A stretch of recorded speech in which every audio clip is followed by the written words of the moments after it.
Captain Falcon. I guarantee there's more to this character than the Falcon Punch, the knee, and show me your moves. But what? Who is this mysterious beefcake racer of a man? Maybe you're a hardcore F-Zero fan watching this and were first introduced to him tearing up futuristic racing tracks in his Blue Falcon. But it can't be ignored that Captain Falcon was propelled into mainstream popularity as an easily memed pioneer in the Smash Bros. Games. And as the 50 F-Zero fans continue to line up at Nintendo's gates with picket signs asking for a new entry. The truth is, he was never meant to be this popular. Captain Falcon wasn't even visible in his debut game, just this comic within the original manual. So who is Captain Falcon? Welcome to Origin Oracle, the Captain Falcon edition.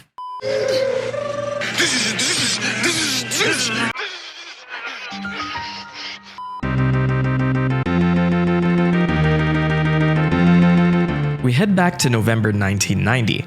The Super Famicom has just hit the shelves in Japan, ushering in the 16-bit era for Nintendo. Only 2 games were available launch day: the amazing, groundbreaking, earth-shattering F-Zero, and some other game called Super Mario World. I first decided to crack open the original manual to see if there was any juicy lore to chew on. Long ago in the 20th century, mankind feared extraterrestrials. A good thing this game takes place in 2560, where humanity has long since had contact with alien life forms throughout the universe. This led to Earth having a broad social framework of cosmic proportions. Trade, technology, and culture, all interplanetary.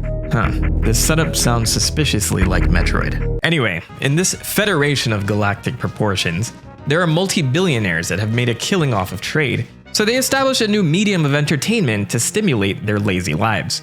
This is all in the manual, by the way. These rich people said to each other one day, "Hey, remember that F1 thing they used to do back in the day? Let's do that, but like 300 feet off the ground with anti-gravity race cars."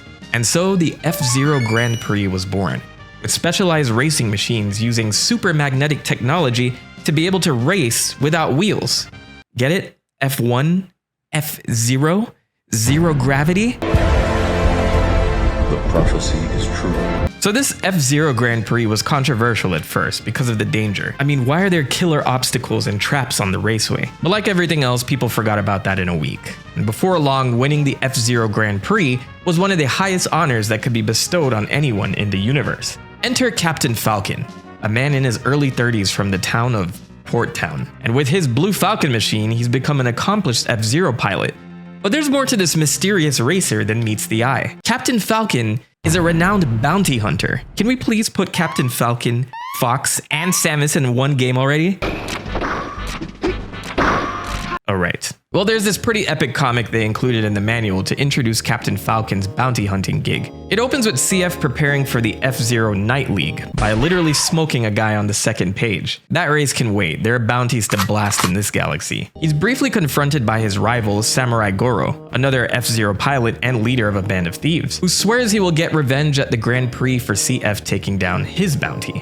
Look at this Chad. And after a brief introduction of the other racers in the game, Captain Falcon takes off in his Blue Falcon as the race begins. To be continued, press start. That's all we know about Captain Falcon in the original F-Zero. And after that gripping lore within the manual, it's kind of strange how little it's mentioned in the actual game. I mean, story and games in the 90s weren't huge at this time, unless you were playing some RPG, but CF is not seen in the game at all, not even a bio. But once the game boots up, you pick Grand Prix mode, one of the F-Zero's 4 machines, a league, a difficulty, and you're off to the races. The 4 available F-Zero machines belong to Captain Falcon and his 3 rivals introduced in the manual.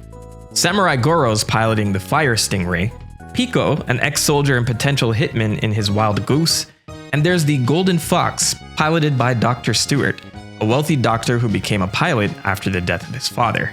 The game itself is pretty straightforward, high-speed races with tracks that have 5 laps, and stay in the higher ranks and you can avoid disqualification. There are 15 tracks in total. A few of you may be familiar with them even if you haven't played this game, like Mute City and Big Blue, along with Port Town itself, Captain Falcon's hometown. Despite its very simplistic design, this game demonstrated the power of the Super Nintendo, taking racing games to another level of speed and visuals. Shigeru Miyamoto would be the producer of this title, working alongside director Kazunoubu Shimizu, who previously designed and directed the NES racing title Famicom Grand Prix. The game F-Zero was initially supposed to be a sequel for that game, but the folks at Nintendo of America told Shimizu that racing cars should be cooler. So Shimizu would take their advice, and while staying in America for some time, he noticed the popularity of 1989's Batman film, and would use the futuristic aesthetic as inspiration. What are you? Yes! Heading up the art for F-Zero was Takaya Imamura, who would eventually go on to be a major player in the creation and design of Star Fox. He said, quote, "It was my first title. When I joined Miyamoto-san's team, I was surprised to be allowed to design characters and courses as freely as I wanted. It is a really impressive title for me," end quote. Imamura has also stated that the pilots in F-Zero were an afterthought.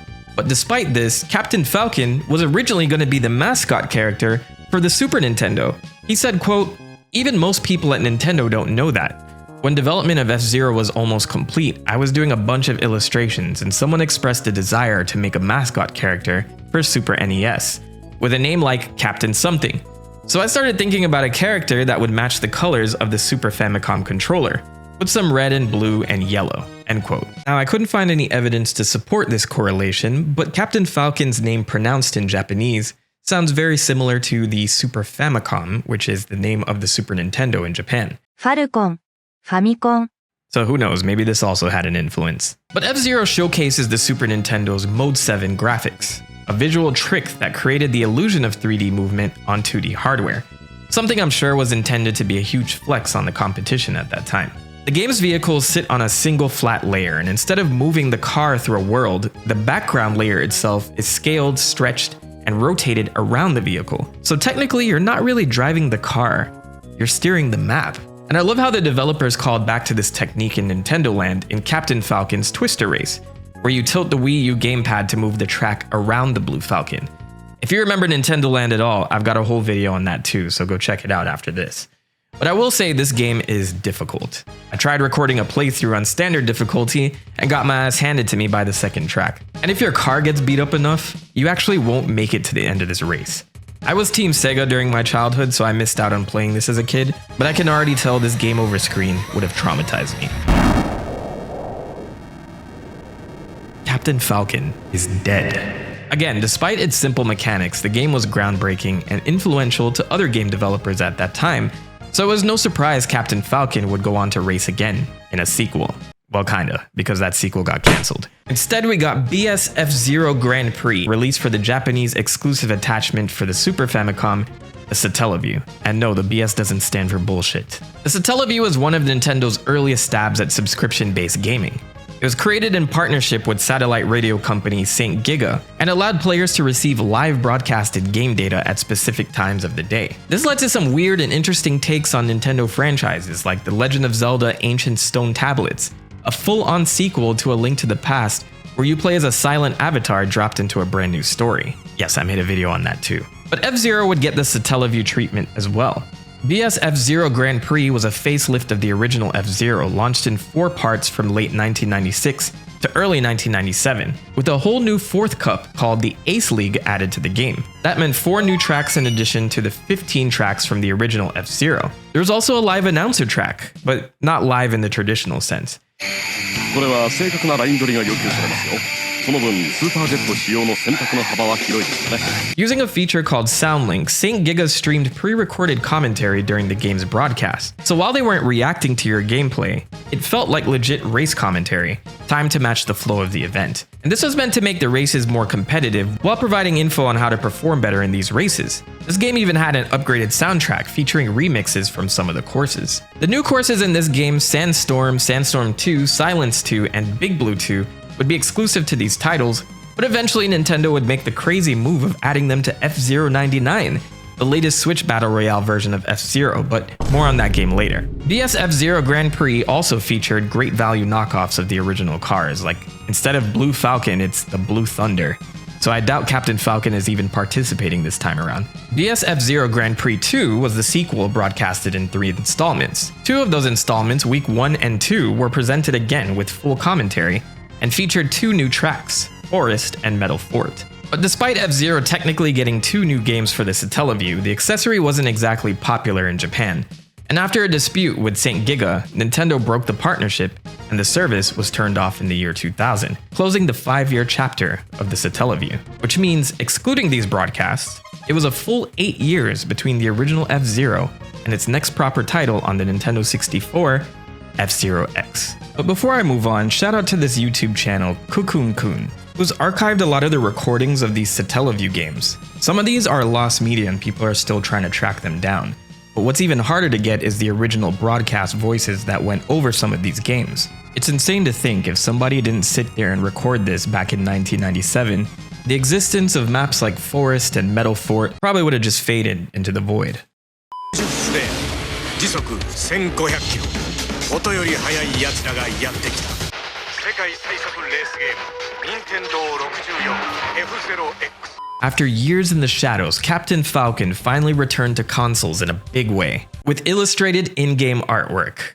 Incredible. F-Zero X was Nintendo's attempt at a proper racing juggernaut for the Nintendo 64, released in fall of 1998. We return to the future, and the manual gives us a bit more world building for the series. The F-Zero Grand Prix takes place in the 26th century, guaranteeing large payouts to winners, along with the great promise of prestige. And it's mentioned here again that F-Zero was derived from the centuries-old sport of F1 racing, but also the F-Max Grand Prix of the 24th century. They don't really explain what the F-Max Grand Prix was, but having that extra lore is pretty cool. We do find out that F-Zero machines use a gravity system called the G-Diffuser system, which allows them to hover off the ground. So sometime after the first game, the F-Zero competition was cancelled due to several injuries during the event. But come on, we need this entertainment, guys. So they decide to bring it back and rename it the F-Zero X Grand Prix. And in doing so, they revised the rules and regulations, so everything's okay now. Here's to the return of a great competition and minimal death, I'm sure. But this would mark Captain Falcon's triumphant return at age 36. F-Zero X features a staggering 30 pilots this time around. Quite the upgrade from the original 4, and Nintendo managed to get 29 other racers on screen at the same time. Tracks loop and twist this time around, and even with the new rules, this is still F-Zero. People are trying to murder you along the way. The sense of speed from the original game translates decently to this game as well, with this being the first racing game to run at 60 frames per second with this amount of vehicles on screen at the same time. The original squad returned to this title with Samurai Goro still serving as Captain Falcon's rival, but there's some notable pilots introduced in F-Zero X, like Mighty Gazelle, a human who became a cyborg after being mangled in an F-Zero accident years before this game. Then there's Zoda, an incarnation of evil who wants to conquer Earth, but it's a mystery why he's racing in the Grand Prix. I guess taking over the world isn't cheap. Black Shadow makes his debut in this game, described as the king of evil, with his goal being to destroy Captain Falcon in front of millions of viewers. He has to do it for the clout, not behind closed doors. And last but not least, James McCloud. Why does that name sound familiar? Oh, wait a minute. In this game, James is a hired ranger and leader of a crew called Galaxy Dog. And after remodeling his space fighter into an F-Zero machine, he joins the races to collect some cash. This appearance spawns several theories that Fox McCloud's father ended up in a black hole, warping his appearance and throwing him into an alternate dimension, but the developers would state in Nintendo Power that they have no connection. It was just for fun. I feel like all this warrants a separate video going through the lore of all the pilots in these games. At first glance, F-Zero's lore seems pretty straightforward, but then you start comparing manuals. Take this guy for instance, the Skull. In the US manual, he's just a mysterious racer who returned from the grave to compete again. Yeah, that makes sense. But the Japanese manual, it says the Skull was a top driver from the F-Max Grand Prix, that racing league from 200 years ago. Also, his name is Arbin Gordon. I guess this wasn't edgy enough for the American version. The Japanese manual also specifies one specific accident during the F-Zero Grand Prix that caused the cancellation of races for some years. All these little inconsistencies, especially around dates, led to wild fan theories about alternate timelines and multiverses. Like, Hiko is 34 years old in the first game, but 123 in F-Zero X? The deception! Meanwhile, Dr. Stewart only aged 10 years, even though only 3 years are supposed to have passed. It's like whoever was writing this stuff didn't think I would actually look at it this closely decades later. Well, there's more. This was the late 90s, where everything had a website with some web designer who probably was told to do whatever. And that normally resulted in wacky things we didn't ask for, like Waluigi's foot fault. Yes, this is real. But while less disturbing, F-Zero did get a Flash-based webcomic that really embellished some details on the F-Zero lore, giving these characters very colorful backstories that many fans now consider non-canon. The theory is that Nintendo of America took the lore from the US manual and then just ran with it. For example, Captain Falcon was given the name Captain Douglas J. Falcon, a man rumored to be an ex-officer of the Internova police force. His new rival, Black Shadow, would receive immortality from a guy named J. Gonzo Snakey, which led to this version of the F-Zero continuity to be called the Snakey lore.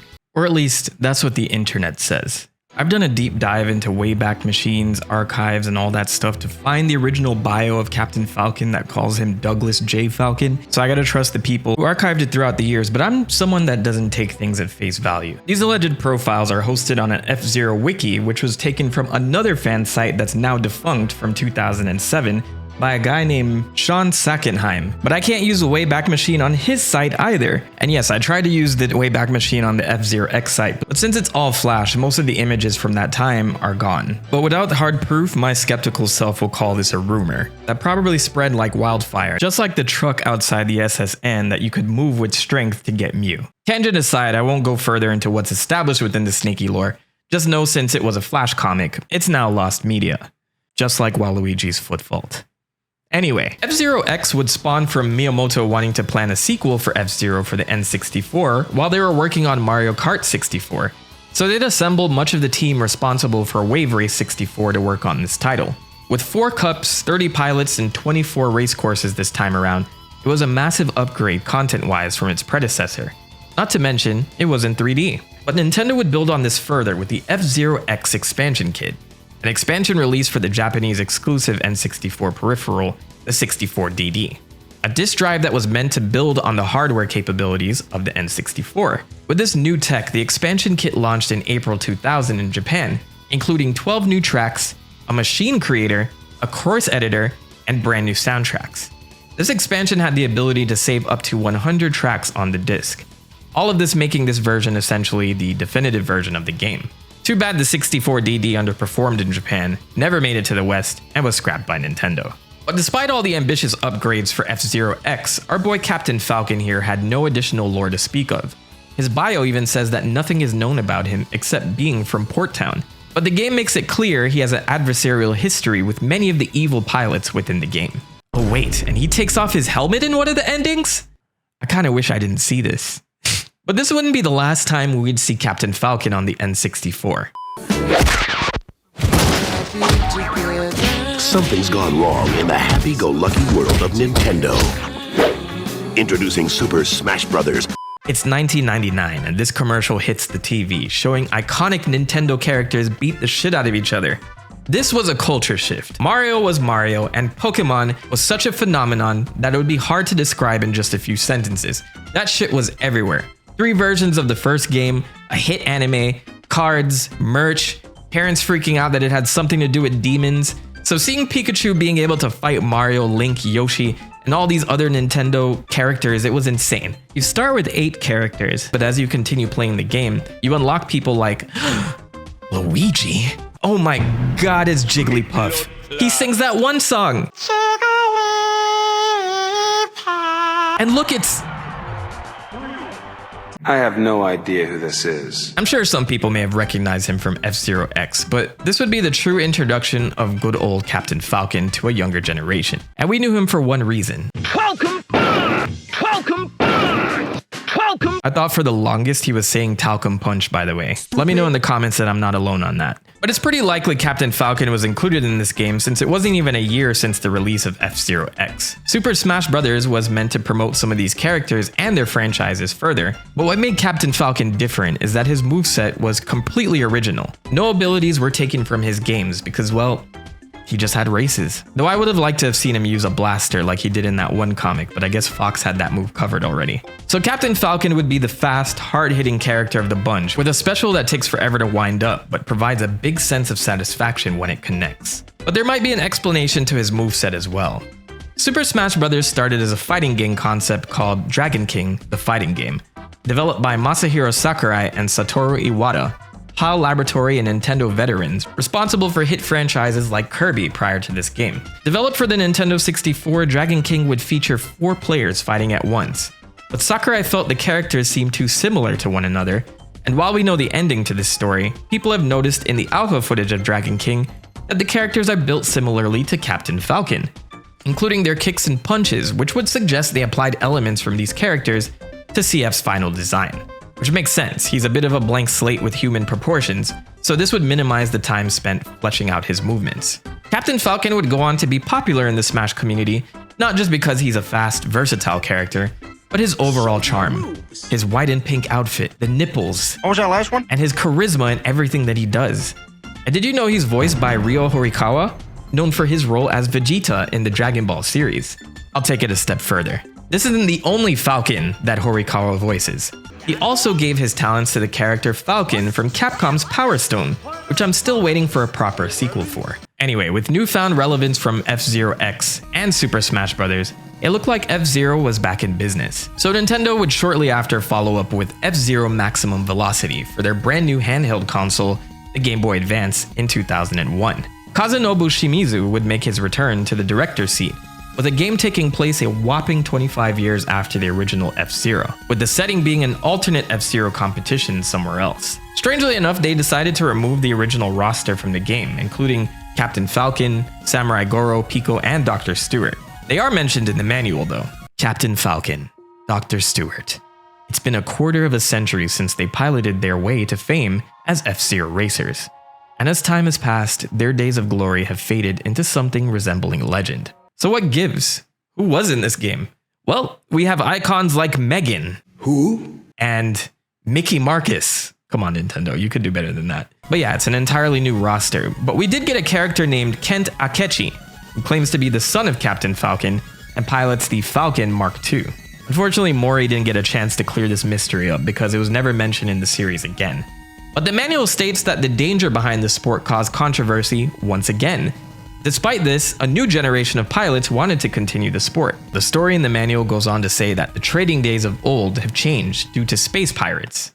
And Nintendo, it's right there, you know what to do, just do it. So all this piracy has made the traders become more conservative, causing them to regulate and defend their existing territories instead of promoting expansion. So this has economical effects, of course, and that forces a lot of space pilots out of work. So instead, it's off to the death races. For a racing game, I'm actually pretty invested in the universe up to this point. It's nothing groundbreaking, but it's just cool. For the most part, the game is what you'd expect from a GBA version of F-Zero, with gameplay closer to the original titles than F-Zero X. But after Maximum Force, F-Zero fans didn't have to wait long, because just 2 years later, Captain Falcon would return to his Blue Falcon once again.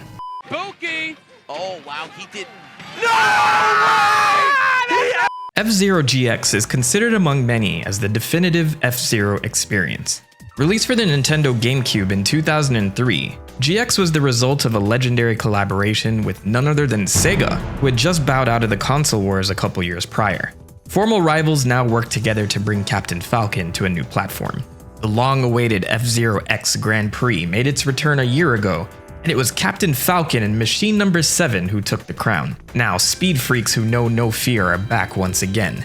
This is from the manual, by the way. Some come in the name of honor, while others covet the final prize. So the manual confirms this game takes place a year after F-Zero X, and the same roster would return for this game, and we get some clarity on past events that were hinted at before. Like Mighty Gazelle's bio, which confirms that he was involved in that one horrific accident 4 years ago that ended up causing F-Zero to go on hiatus, with him sustaining the severest injuries of the bunch, while it's also revealed that Dr. Stewart's top-class medical skills managed to save the lives of all the racers that day. Even the Skull finally gets a clearer backstory, with his past tied directly to the F-Max Grand Prix of the 24th century. Also, do you guys remember that they used to have pages for notes in the back of the manual? We're lucky to get anything aside from the game in the box these days. We're lucky to get the game in the box these days. But aside from GX being a great racing game, it gave us some lore too. A full-blown story mode complete with cutscenes, rivalries, and interdimensional gods. It opens with Black Shadow on the run, who's being hunted down by a new villain, Deathborn, who gives him a simple message: win the Grand Prix or die. Meanwhile, Captain Falcon is just vibing, minding his own business and training in his hideout, and watching this chaos unfold completely unbothered. And what follows is basically a bounty hunter anime arc disguised as a racing game. So you want to play? Guys, the party's just starting! Falcon races Samurai Goro in the canyons, takes part in an underground betting match in disguise as a racer named Famicom, which gives credence to my earlier theory that he was named Falcon because they sound similar. But he also saves Jodie Summer from a power plant failure. Jodie is a racer I haven't mentioned much, but you'll be hearing more about her later. She's a combat fighter pilot from the Galactic Space Federation? Alright, theories in the comments that F-Zero is in the Metroid universe, just in the future. Go. But all of this builds into this climax with this massive Grand Prix finale, where Captain Falcon defeats Black Shadow once again, only for Deathborn to show up, erase him from existence, and then challenge Captain Falcon to a one-on-one race for the fate of the galaxy. It turns out the championship belts they're racing for are literal manifestations of light and dark, the primal forces of the universe. Yeah, the stakes just keep raising here. But Falcon wins, and Deathborn meets his end in this lava explosion. And just as things settle down, 3 disembodied gods show up, calling themselves the Creators. And they reveal that they orchestrated everything. Deathborn was their puppet, and the entire universe is just one big creative sandbox for them to mess with. And now they want Captain Falcon. So they teleport him to an interdimensional track and race him for his soul. But Falcon wins again, banishing the Creators from existence. Unbothered, he returns home. This is just another day.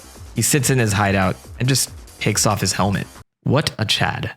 F-Zero GX is the definitive successor to F-Zero X, taking most of the mechanics from that title and enhancing them by like 1,000. It's more of the twisty, loop-de-looped style tracks included, as opposed to what was seen in the Super Nintendo and Game Boy Advance versions of F-Zero. There's also the new air brakes mechanic that serves as a drift to curve tight corners and provide a boost. The game comes with the standard Grand Prix mode with 4 different cups with 5 tracks each, and a versus battle mode for multiplayer supporting up to 4 players at once. And I miss when couch multiplayer was the standard. As I mentioned before, this was a passion project between Sega and Nintendo. These two companies alongside Namco were developing a new system board for arcades known as Triforce, with the intention to make it simple and cost-effective for the GameCube's architecture to produce arcade games as well. One of Sega's first major third-party titles to hit the GameCube was Super Monkey Ball, directed by Toshihiro Nagoshi of Sega's Amusement Vision Studio, who are now known as the Ryuga Gotoku Studio, responsible for the Like a Dragon series and one of the most prestigious developer studios out there. Nagoshi was a huge F-Zero fan, a series that inspired him to create the popular arcade title Daytona USA, and he'd suggest to Nintendo that a driving game would serve as a standout software for both arcades and the GameCube. So he and Miyamoto would serve as the producers for F-Zero GX, and its arcade counterpart, F-Zero AX. And it would end up running on a version of the engine used for Super Monkey Ball. Amusement Vision was responsible for the bulk of the development, while Miyamoto and Takaya Imamura supervised the execution. Nagoshi has said, quote, "If Nintendo planned to hold our hands through development, I would have suggested they develop the game themselves. That way we could focus on a project which would reflect our studio's abilities. I figured that would cause a war, but I was told most of the responsibility would be left to us." So with that in mind, the addition of a story mode was a key part of their development, with it being included because the team at Sega felt that the F-Zero universe was unique, and they wanted to explain some of the characters' motivations and flesh out the game's world. Sega is me. This is why I'm a Sega kid through and through. The arcade counterpart F-Zero AX had 2 versions, a standard sit-down model and a deluxe version that's shaped like the Blue Falcon, including a tilting seat to immerse the player even further. And like other arcade racing games, players would have to complete tracks before time ran out, with time bonuses being awarded at checkpoints along the course. The cool thing about these cabinets is that they supported the use of cards called the F-Zero license card. These were magnetic stripe cards bundled with F-Zero GX in Japan, letting players save pilot data, race stats, and custom machine builds across play sessions. And you could also use this card to submit your best lap times online through the F-Zero internet ranking system. You could bring your GameCube memory card to the arcade, which unlocked exclusive content for your GX game at home, like AX-only characters, vehicles, and tracks. But if you were a loser that didn't have access to this rare AX cabinet at your local arcade, you'd have to unlock this content the hard way by getting through some brutal challenges in F-Zero GX. GX was praised by hardcore fans and journalists alike, and Takaya Imamura has gone on record to say that he found himself at a loss as to how to take the franchise further past GX and AX. And he had somewhat of a point. This would be the last home console F-Zero title, not counting F-Zero 99, and the last F-Zero title presented in this 3D format. So that's why it's pretty big news that Nintendo's announcing you'll be able to play this on the Nintendo Switch 2. And some buzz around the series may start to bubble up again, who knows. But F-Zero still had some gas in the tank, and to follow up GX and AX, Nintendo would bring F-Zero to television. F-Zero GP Legend premieres next week. This is F-Zero GP Legend, a 51-episode anime adaptation of the series. It would be animated by Ashi Productions, who are best known for producing Magical Princess Minky Momo. Shout out to my friend Kenny Lauderdale, who has yet another Minky Momo connection he can tweet about. I'll give you that one for free. While I'm at it, shout out to Clank-sama-kun, my newest member, who's helping to keep the lights on around here. Thank you, man. And I appreciate anyone else who wants to become a member of the TheMentok channel. Moving on. But GP Legend stars police detective Ryu Suzaku, also known as Rick Wheeler in the American version. You guessed it, 4Kids. These donuts are great. Jelly-filled are my favorite. The company that almost deterred me from watching One Piece. Anyway, Ryu here is pursuing a criminal named Zoda, that incarnation of evil that you can race as in the games. But during his pursuit, he gets into a pretty bad accident, and because of his injuries, has to go into cryogenic sleep until they figure out what to do with him. Revived in the year 2201, Ryu steps into New York of the future, now called Mute City. He's saved by members of the Mobile Task Force, Jodie Summer and Dr. Stewart. Hey, they're from the game! And these two enlist Ryu's help to stop evil organizations rampant like Black Shadow's Dark Million organization. So as you can already tell, it's quite the departure from the lore in the games. Even the year it takes place is wildly different. And that's because this is a reboot of the franchise, same characters but not as we know them. So while Ryu is caught up in all of this, he'll run into Captain Falcon, who has the same prestige and mystery as in the games. Both a talented racer and bounty hunter. And the anime continues from Ryu's perspective as he adjusts to this new world. Later in the series, Captain Falcon is revealed to be Jodie's brother, Andy Summer, who is thought to have been dead after an accident caused by Zoda, who I guess is still alive after all of these years. But the anime handles Falcon a little bit differently. Captain Falcon and Black Shadow are actually titles bestowed upon individuals who are the incarnations of light and dark in the universe, destined to always be at each other's throats, and it's impossible for one to overpower the other. Ryu becomes what's known as the Savior, that little extra light that CF needs to triumph over darkness. So this culminates to a final battle as Captain Falcon and Ryu team up to take down Black Shadow, ending with the famous scene of Captain Falcon sacrificing himself to defeat darkness once and for all.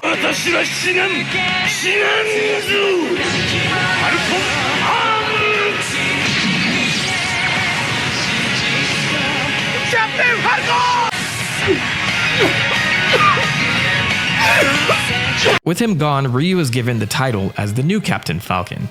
And I honestly don't know many people who actually watch this show. It aired for exactly a year in Japan, and I had no idea until just now that they even localized it in America. It was cancelled from Foxbox after only 15 episodes. But it did lead into two tie-in games for the Game Boy Advance, F-Zero GP Legend and F-Zero Climax, both developed by Suzak Inc., the team who would eventually be responsible for Wario Master of Disguise. The GP Legend game released in Japan in November 2003 and North America in September 2004, shortly before the anime got canned. But GP Legend takes place in the anime universe, and you start with Ryu as your first racer, progressing through its story to unlock the other characters. Each pilot will have 5 missions in the story, all with some condition that has to be met within a race. But none of the stories are much to write home about. It's like several contained incidents in the world of the GP Legend anime. The game takes most of its inspiration from the original F-Zero. This game would return to that Mode 7 style graphical effect from the original game. You see familiar tracks included like Mute City, Silence, Port Town, and Big Blue, and many of the characters introduced in F-Zero X return as their GP Legend incarnation. Even my boy James McLeod here, who went through a black hole to skip out on being a father. We all know the truth, James. There's also this cool Japan exclusive feature that supported e-reader cards, collectible cards that could be swiped to unlock racers, additional tracks, and the ability to race against staff records in time attack mode. Speaking of Japan exclusives, this game's follow-up F-Zero Climax would never make it overseas. Released in October 2004, this would be the second and last F-Zero title to take place in the GP Legend universe. In the manual, we get a recap of the setting. It's the 22nd century, and F-Zero is this extreme sport where racers gather from various star systems to compete in hopes of glory and wealth. It references the Galaxy Police from the anime, who also join these races to monitor the bad apples in the competition, while an F-Zero committee oversees management of the races, though some say their hands are not entirely clean. This must be based off of FIFA. But Climax is a no-nonsense follow-up to GP Legend. You boot this up and start racing. The story has been stripped from the game to make room for other things. The traditional Grand Prix mode is still around, along with time attack, and a survival mode where the player can complete objectives like racing opponents on a track without guardrails, and completing these will unlock character bios with summaries pulled directly from the anime series. Edit mode was brought in this time around, which let players create tracks that could be shared with other players using a game link, and raced on together. Many critics thought this game felt more like a rehash or an expansion pack of GP Legend, and it was unclear for a while if Nintendo ever planned to release it overseas. With the F-Zero GP Legend game delayed in the US to coincide with the release of the anime, followed by its cancellation shortly after, it's no surprise why this never left Japan. But after 20 years, we can officially play this title, with Nintendo releasing it on Nintendo Switch Online. After this title, Captain Falcon wouldn't race again in his Blue Falcon for 19 years. F-Zero would be officially on an extended hiatus, with the Smash Bros. Games holding down Captain Falcon in the meantime. Internally, Nintendo wanted to push to develop more games in-house, which led to series like F-Zero and Star Fox taking a backseat to the Mario, Zeldas, and Kirby's of the world. And business-wise, Mario Kart is their most popular racer, with Mario Kart 8 Deluxe for the Switch selling 67 million copies. That number is insane to me. So I kinda get Nintendo's hesitance in throwing money at a new F-Zero title when Mario Kart is just printing it right now.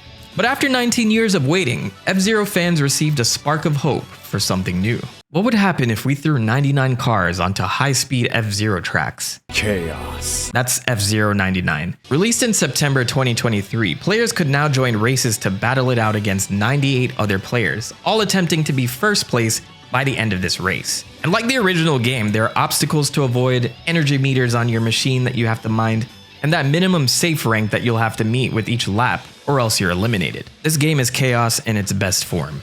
Battle Royale games like Pac-Man 99 and Tetris 99 proved that they had a solid audience, so Nintendo would apply this formula to F-Zero. And while at first glance many thought this announcement would be a disappointment to F-Zero fans, they've rallied behind this title, and it's still getting new content as recent as October 2024, when they would add exclusive tracks from F-Zero Grand Prix.